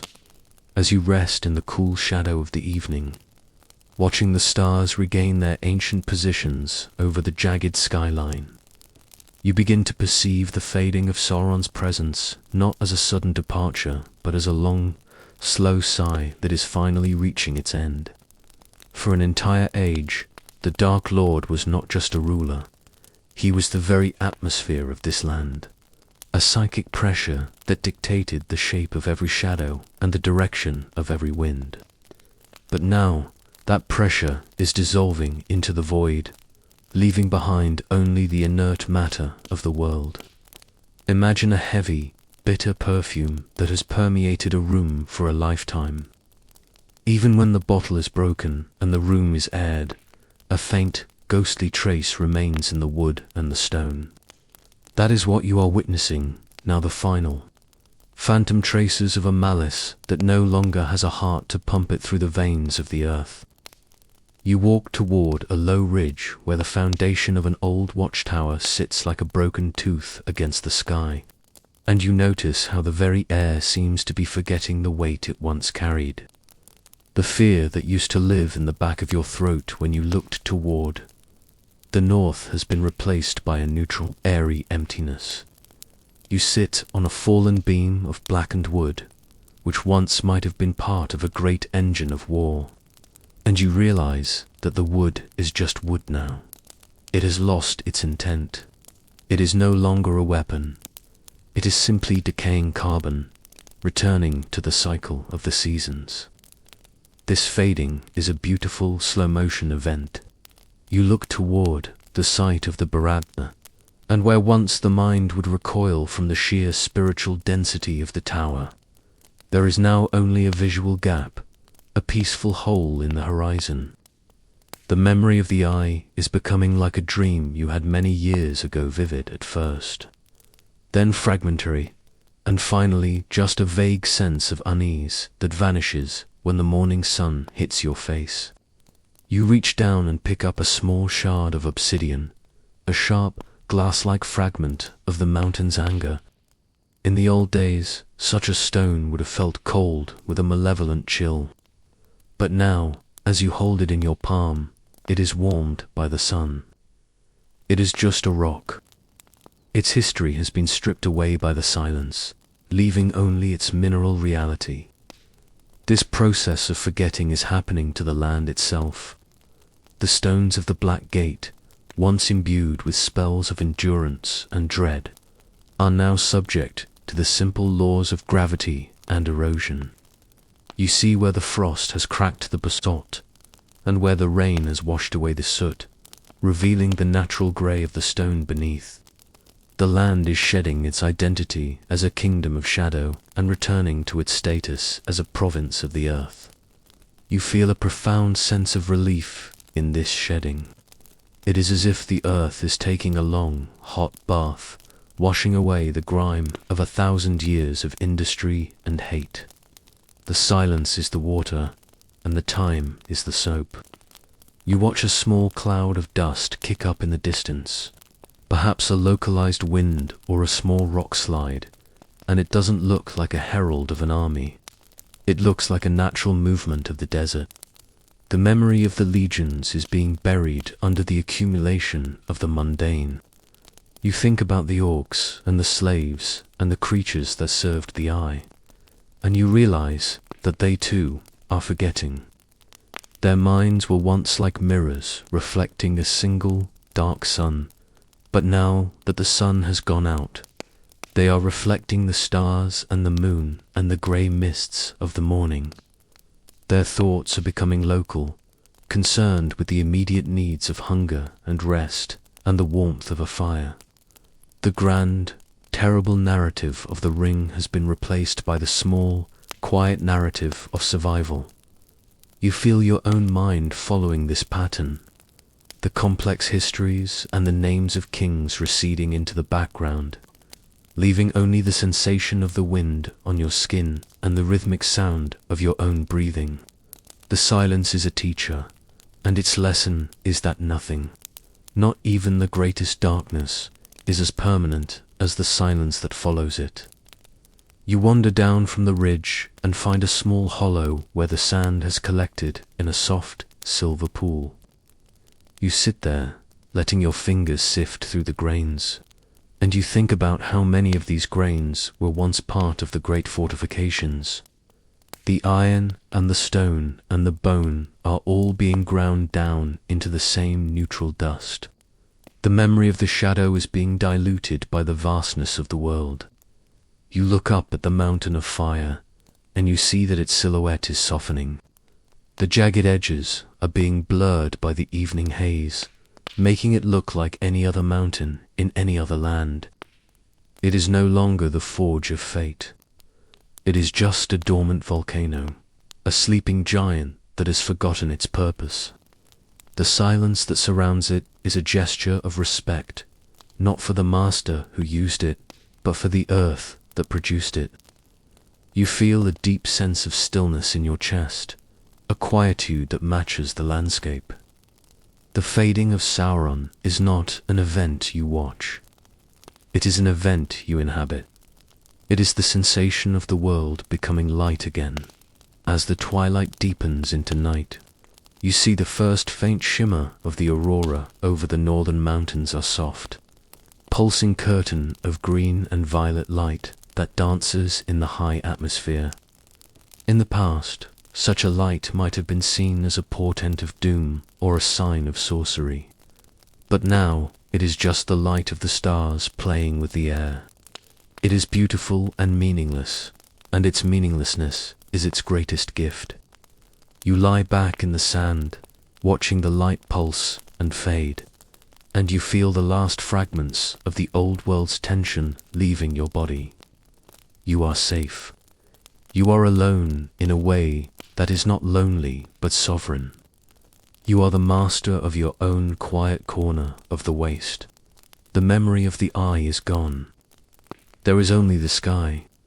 You think about the lands to the west, where they are still telling stories of the Great War, and you realize that those stories are further away from the truth than the silence you are experiencing here. The truth of the end of Sauron is not in the shouting of heroes, but in the way. A beetle climbs over a rusted buckle and doesn't know what it is. The truth is in the way the moss grows over the black stone. The truth is in the silence. You feel a wave of tiredness wash over you, a gentle, oceanic pull that invites you to stop thinking and start dreaming. The history of the silence is reaching a point where the history itself becomes unnecessary. The land is whole. The sky is clear. The darkness is just the night. You close your eyes, and the image of the flickering aurora stays with you, a soft and rhythmic pulse that guides you towards sleep. You are a part of the fading, a part of the forgetting, and a part of the peace. The world is mending in the dark, and you are resting in its heart. The silence is a blanket, The sand is a bed, and the stars are a lullaby. You are home in the heart of the change, a quiet witness to the final, beautiful disappearance of the shadow.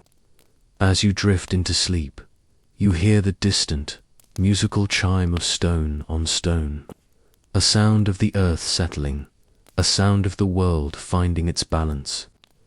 It is a good sound. It is the sound of the end of the memory and the beginning of the rest. The history of the silence continues, but it no longer needs a narrator. It is written in the wind and the stars and the cooling earth. You sleep, and in your sleep you are as quiet as the land, as still as the stone, and as free as the air. The shadow is a ghost that has finally found its rest, and you are the living proof that the light has returned. The silence is enough. You are resting in a place where time has slowed down to the speed of the grass growing, where the only urgency is the rising of the moon.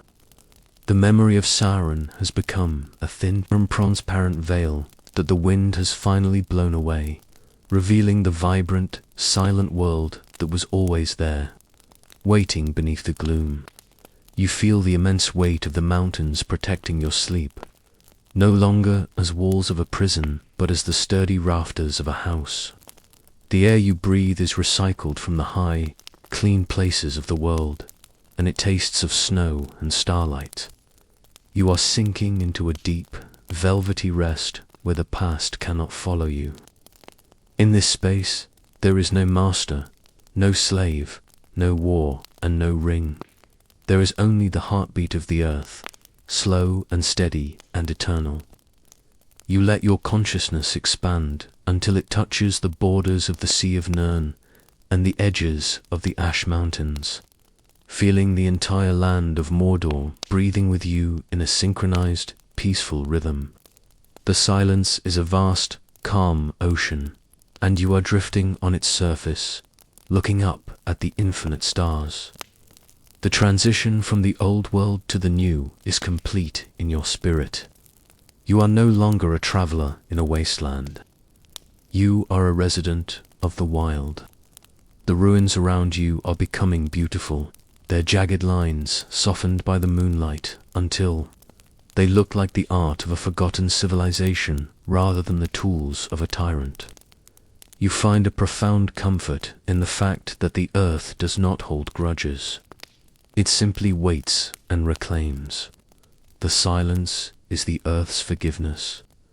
You let that forgiveness wrap around you like a cloak, warming you against the chill of the night. The history of the silence is a narrative of healing, a long, slow poem of recovery. You are a character in that poem, a quiet observer whose only task is to exist and to rest. You feel the tension in your jaw and your shoulders finally dissolve, replaced by a fluid, easy relaxation. The world is safe, and you are safe within it. The transition of the land is now nearly entire, a slow and silent alchemizing of a kingdom of iron into a province of the open air. And as you stand upon the crest of the inner mountains, looking down into the heart of what was once Gorgoroth, you see that the work of the wind and the water has been more thorough than any conqueror's decree. The morning light is no longer a pale and sickly thing struggling through a filter of soot. It is a clear, honeyed gold that pours over the plateau like a physical bomb, illuminating a world that has finally accepted its own healing. The silence that surrounds you is no longer the expectant hush of a catastrophe's aftermath, but the deep, resonant quiet of a land that has found its natural state. You walk down the sloping trails toward the center of the plain, and you notice that the very geology of the place has softened. The jagged basalt cliffs have been rounded by the constant, patient brushing of the wind, and the deep fissures that once belched fire are now filled with cool, dark earth where the seeds of the world have taken up residence. You see a vast meadow of pale yellow grass stretching across the area where the great slave roads once converged. The grass is tall and supple, swaying in a coordinated, liquid motion that mimics the waves of the distant sea of Nir. As you move through it, the sound is a soft, rhythmic shushing, a whisper of dry silk against your cloak that speaks of a profound and lasting peace. There is no iron left in the soil here. The rust has returned to the earth, and the metal has been reclaimed by the minerals. You find a small grove of hardy, silver-barked trees that have grown in the lee of a collapsed tower, their roots prying apart the black stone to find the deep water beneath. They are the first true woods of the plateau, a small green sanctuary where the birds of the air have begun to congregate. Their singing is no longer a sporadic or fearful thing. It is a constant, vibrant layer of the morning, a complex harmony of trills and whistles that fills the spaces between the breaths of the wind. You sit in the dappled shade of these young trees, feeling the coolness of the leaves and the warmth of the sun on your hands. The air is thick with the scent of wild thyme and the clean, metallic smell of wet stone, a fragrance that feels like the very essence of a fresh start. You realize that the memory of the shadow is now so distant that it feels like a story from a different world altogether. The eye is not just gone. It is forgotten. The land has accepted its new identity with a quiet, unhurried grace. You watch a pair of large, golden-winged eagles circling high above the stump of the dark tower, their shadows drifting lazily across the grass below. They are not messengers of war or scouts of a king. They are simply masters of the sky, riding the warm currents of a world that is no longer trying to burn them. The scale of the landscape has returned to its natural proportions, and you feel yourself becoming a small, quiet part of that scale. Your heart beats in time with the slow pulse of the earth, and your breathing matches the long, steady sighing of the wind through the valleys. There is no urgency here, no task left to complete, no enemy to watch for. The transformation is not an event that is coming. It is an event that has arrived. You wander further into the center of the plain, toward the spot where the Barad-dûr once pierced the sky, and you find that it is now a place of profound stillness. The rubble has been covered by a thick carpet of moss and flowering weeds, turning the ruins into a series of low, green hills that look like the ancient barrows of a forgotten people. You sit on the highest point of these hills and look out across the entire expanse of Mordor. From here, you can see the white peaks of the mountains of shadow to the west and the blue shimmer of the sea to the south. The land is a tapestry of soft colors, silvers, greens, and browns that all blend into one another under the vast, clear sky. You feel a sense of absolute, unburdened freedom. The boundaries of the mind have expanded to match the boundaries of the horizon. The silence is your companion, a steady and faithful friend that asks for nothing but your presence. You think about the history of this place, the millennia of grinding toil and the shrieks of the forges, and you realize that all of it was just a temporary fever. The silence is the natural health of the world. You feel the tension of the last few years finally leaving the deepest parts of your soul, dissolving like salt in the water. You are whole, and the land is whole, and the two of you are resting together in the quiet heart of the new age. The sun begins its slow descent toward the western peaks, and the light changes from gold to a deep, resonant violet. The shadows are long and soft, stretching across the meadow like the fingers of a sleeping giant. You find a comfortable place to lie down in the tall grass, feeling the cool earth beneath you and the soft movement of the air above. The stars begin to appear, not as distant and cold lights, but as warm and familiar guides, their silver fire reflecting in the dew that is already beginning to gather on the blades of grass. The silence of the evening is a thick and velvety thing, a protective cloak that shields you from the memory of the world's noise. You hear the soft, rhythmic calling of a night bird in the grove, a repetitive and soothing sound that anchors the night. You close your eyes and let the image of the greening plateau stay with you, a vision of peace that is as solid as the rock and as enduring as the stars. The history of the silence has reached its final chapter, and it is a chapter of absolute and beautiful acceptance. The world has forgiven itself. The stones have forgotten the spells that bound them. The wind has washed away the last of the ash. You are a traveler at the end of a very long journey, and the destination is this moment of perfect, quiet rest.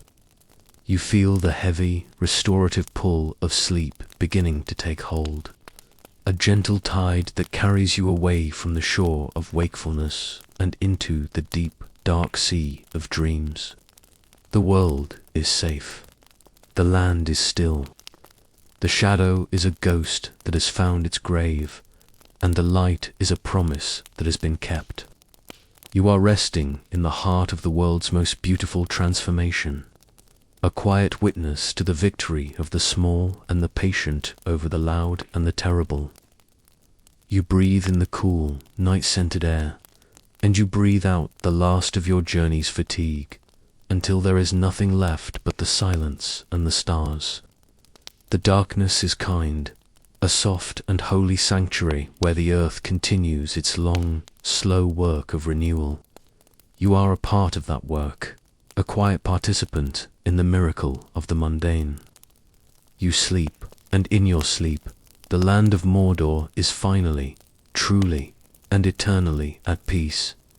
As you sink into the deepest layers of slumber, the rhythm of the wind and the stars becomes a heartbeat, a steady and ancient pulse that tells you everything is exactly as it should be. The morning will come, and the sun will rise over a land that is green and gold and free. But for now, there is only the silence, the dark and the profound, restorative rest of a soul that has found its home. The journey is over, and the peace has begun, and the silence remains as the final, enduring truth of the world. You are safe, you are warm, and you are loved by the stars that watch over your sleep. The silence is enough, and the night is yours. As you drift further, you feel the vastness of the universe around you, an infinite space of light and quiet that holds the world in a gentle, protective embrace. You are a part of that vastness, a tiny and vital flame in the heart of the great dark. The memory of the shadow is gone, replaced by the reality of the stone, the water, and the light. You are at peace, and the world is at rest, and the silence is a song that will never end. Sleep now, and let the stillness be your guide into the light of the new day. The world is mending, and you are the witness to its healing, a quiet guest in the house of the stars. You rest, you dream, and you are whole. The darkness is a promise kept, and the silence is a song sung by the universe. You sleep, and the land of Mordor is finally at rest, a quiet masterpiece of shadow and light, waiting for the first touch of the new day to wake it into a world of color and life. The history of the silence goes on, and you are its most peaceful inhabitant, resting in the deep, dark heart of the change. As the hours of the night pass, the silence deepens, becoming a vibrant, living presence that holds the world in a gentle embrace.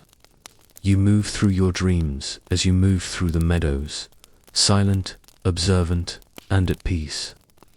The memory of the shadow is a ghost that has been laid to rest by the constant, patient work of the elements. You are a part of that work, a quiet participant in the reclamation of the world. The morning will bring new wonders, but the night is a treasure in itself, a time of profound and holy quiet. You let yourself sink into the very center of that quiet, where the only sound is the rhythm of the universe and the only light is the steady, cold fire of the stars. The world is waiting for you to wake, but it is not in a hurry. It has all the time in the world. The silence continues, a long and beautiful narrative of hope and renewal, and you are resting in its heart, a traveler in the light of a new and quiet age. You sleep, and the land heals, and the silence remains. A perfect and enduring gift for a world that has finally found its way back to the light. The dripping of the rain has long since stopped, and the earth has drunk its fill, leaving the world in a state of crystalline purity. The silence that follows is even deeper than before, a silence of absolute potential. The light of the true morning begins to touch the peaks of the mountains of ash, not as a sudden invasion of brightness, but as a gradual and tender infusion of color that seems to rise from the stones themselves as much as it descends from the heavens. You remain in that deep and resonant state of rest, where the rhythm of your own heart has become indistinguishable from the slow and ancient pulse of the earth beneath you. This is the final movement of the silence, the point where the transformation of Mordor is no longer a process to be observed, but a state of being that has achieved its own quiet perfection. The valley floors are now bathed in a soft, translucent violet that slowly warms into a dusty rose, and you can see the way the dew has settled upon the new grasses, turning the once barren plateau into a field of shimmering, liquid silver. There is no sound of shifting iron or the distant roar of a furnace. The only music is the faint, high-altitude whistle of the wind through the crags and the occasional melodic trill of a bird that has found its home in the hollow of a fallen monolith. You feel a profound sense of closure in this stillness, a realization that the story of the shadow has not just ended, but has been utterly superseded by the story of the light. The ruins of the Dark Lord's ambition are now nothing more than the skeletal frame upon which the new world is weaving its tapestry of green and gold. You watch a single pale moth flutter lazily over a patch of flowering mountain weed, its wings catching the first direct rays of the sun, and you see in its fragile, aimless flight the absolute victory of the mundane. The world has become so safe that such a delicate thing can exist in the heart of what was once the land of death. You feel your mind drifting further into the center of this peace, a place where the concepts of time and history have no meaning. The silence of Mordor is now a vast, calm sea, and you are resting on its shore, watching the tide of the new age come in with a gentle, irresistible persistence. The mountains of shadow to the west are no longer a wall of exclusion, but a protective rim, a jagged crown of stone that holds the valley in a quiet embrace. The air you breathe is cool and sweet, carrying the scent of rain-washed stone and the faint herbal tints of the high-up pastures. You realize that you are no longer a witness to a change. You are a part of the change itself, a quiet element in the landscape's long and beautiful exhale. The memory of the struggle, the weight of the ring, and the fire of the mountain have all dissolved into the light of this morning, leaving behind only the pure, uncomplicated reality of the present moment. You find yourself sinking back into the soft earth, the grass rising up around you like a living blanket, and you let your eyes close once more, not out of weariness, but out of a deep and total contentment. The history of the silence is a poem that has reached its final, unrhymed verse, a song that has faded into a single, beautiful note of rest. You think about the world beyond these mountains, the cities being rebuilt and the songs being sung in the taverns of the West, and you feel a quiet joy for them. But your place is here, in the heart of the stillness. You are the keeper of the quiet, the one who stays to hear the earth as it learns to speak in the language of the wind and the water, The sun climbs higher, warming the stones and drying the dew, and the world becomes a bright and silent masterpiece of shadow and light.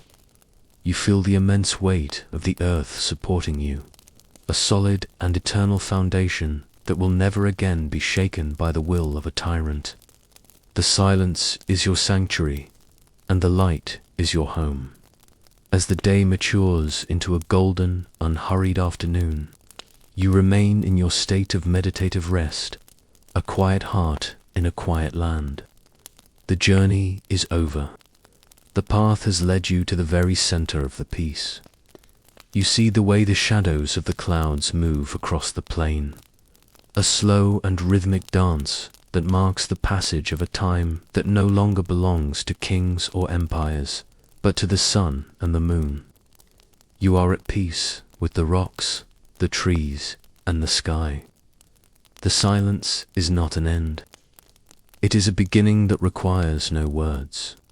You let the sensation of the sun on your skin be your only thought, a warm and constant reminder that the shadow is gone forever. The world is mending in the most quiet and humble way possible, and you are there to see it, to feel it, and to be it. The darkness of the past is a ghost that has finally found its rest, and you are the living proof that the light has returned. The silence is enough. It is a nourishment for the soul, a long-awaited breath of fresh air after an age of smoke. You are drifting now, the boundaries between your own spirit and the spirit of the land becoming thin and transparent. You are the moss on the stone, the wind in the grass, the light on the water. The history of the silence is your history, and it is a story of how the earth always returns to its own. You feel a final, lingering tension dissolve in your chest, a last fragment of the old world's worry vanishing into the blue. The world is safe. The world is still. The world is finally, after all the noise and the fury, allowed to be itself. You sink deeper into the embrace of the ground, the rhythmic sighing of the wind becoming a lullaby that carries you beyond the reach of thought. The morning has become the afternoon, and the afternoon will become the evening, and each moment will be as quiet and as beautiful as the last. You are at home in the heart of the miracle. The silence is a gift that you hold with both hands, a treasure that will never be taken away. The sun begins its long and graceful descent toward the western peaks, and the light changes once more, turning the plateau into a world of silver and violet. The stars begin to appear in the high, clear sky, their light reflecting in the quiet pools of water that have gathered in the hollows of the rock.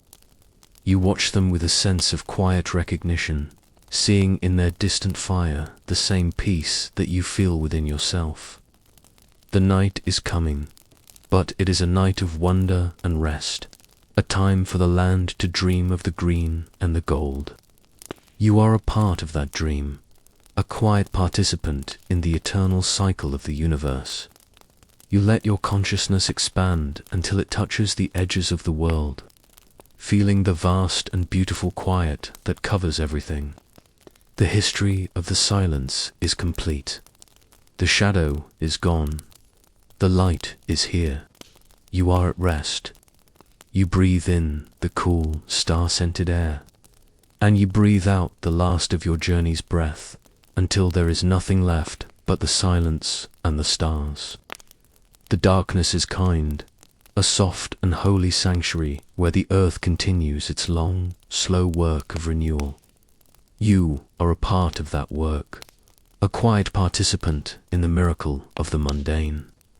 You sleep, and in your sleep, the land of Mordor is finally, truly, and eternally at peace, as you sink into the final, deepest layers of slumber. The rhythm of the wind and the stars becomes a heartbeat, a steady and ancient pulse that tells you everything is exactly as it should be. The morning will come, and the sun will rise over a land that is green and gold and free. But for now, there is only the silence. the dark and the profound, restorative rest of a soul that has found its home. The journey is over, and the peace has begun, and the silence remains as the final, enduring truth of the world.